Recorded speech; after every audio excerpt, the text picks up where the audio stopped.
Hello everyone, welcome to my YouTube channel maths vibes. So आज हम discuss करेंगे COB का क्वेश्चन है 7 जून 2023 में पूछा गया था and the question ID is 704098।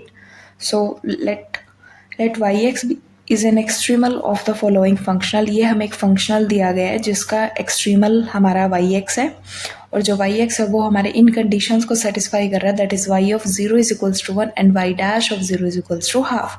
सो हमें बताना है कि वाई हमारा किस टाइप का फंक्शन होगा, वो कन्वेक्स फंक्शन होगा या कॉनकेव फंक्शन होगा या फिर लीनियर प्रॉपर्टी को होल्ड करेगा या नहीं।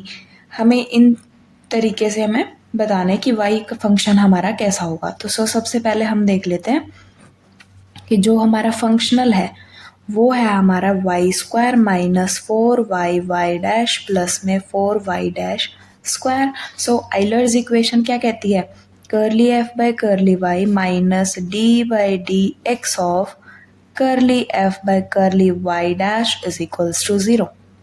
ये हमारी आइलर्स इक्वेशन है। So curly f by curly y क्या हो जाएगा, 2y minus 4y dash minus d by d x of, इस पूरे f का with respect to y dash क्या हो जाएगा, minus 4y plus 8y dash which is equals to 0।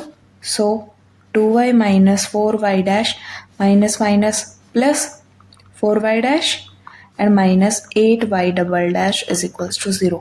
4y dash minus 4y dash plus 4y dash cancel. So minus 8y double dash plus 2y is equals to 0. That is 8y double dash minus 2y is equals to 0. That is 4y double dash minus y is equals to 0. अब हम इसको auxiliary equation देख लेंगे। Auxiliary equation क्या होगी, 4m square minus 1 is equals to 0, 4m square is equals to 1, then m is equals to plus minus 1 by 2।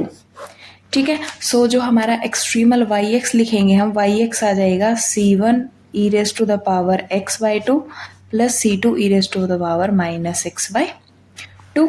अब हमारी condition दी गई है y of 0 is equals to 1। So यहाँ पर जब x की वैल्यू 0 पुट करेंगे तो c1 प्लस c2। ठीक है।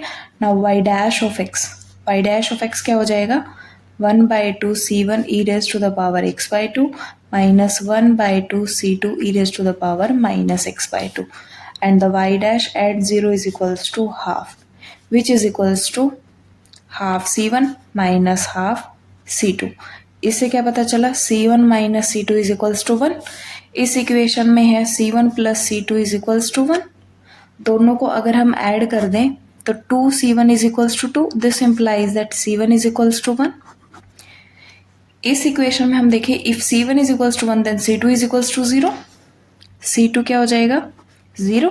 सो यहाँ से हम एक्सट्रीमल वाई एक्स लिख देंगे, y ऑफ x क्या हो जाएगा, c1 e raised to the power x by 2 because c2 is 0 and the value of c1 is 1. So e raised to the power x by 2. y function जो है वो हमारा आ गया e raised to the power x by 2.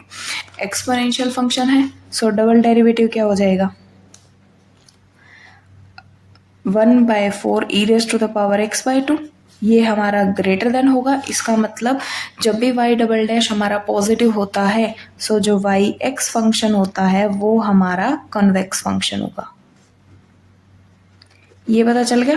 Third option में हमें find out करना था y of x1 plus x2। y of x1 plus x2 क्या होगा, e raise to the power x1 plus x2 by 2, that is e raise to the power x1 by 2 into e raise to the power x2 by 2। ये क्या है, f of x1, या फिर y of x1 कर दें, y of x1 into में y of x2। ये हमारा थर्ड ऑप्शन हो गया। एंड द फोर्थ हमें चेक करना था y of x1 into x2, that is e raise to the power x1 x2 by 2। ये रहेगा।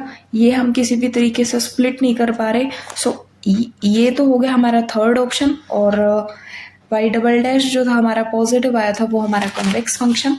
तो फर्स्ट ऑप्शन हमारा ट्रू है कि y हमारा कन्वेक्स फंक्शन है, थर्ड ऑप्शन भी हमारा ट्रू है, फोर्थ भी डिस्कार्ड, सेकंड भी डिस्कार्ड हो गया। सो हमारे करेक्ट ऑप्शन आ जाएंगे 1 and 3।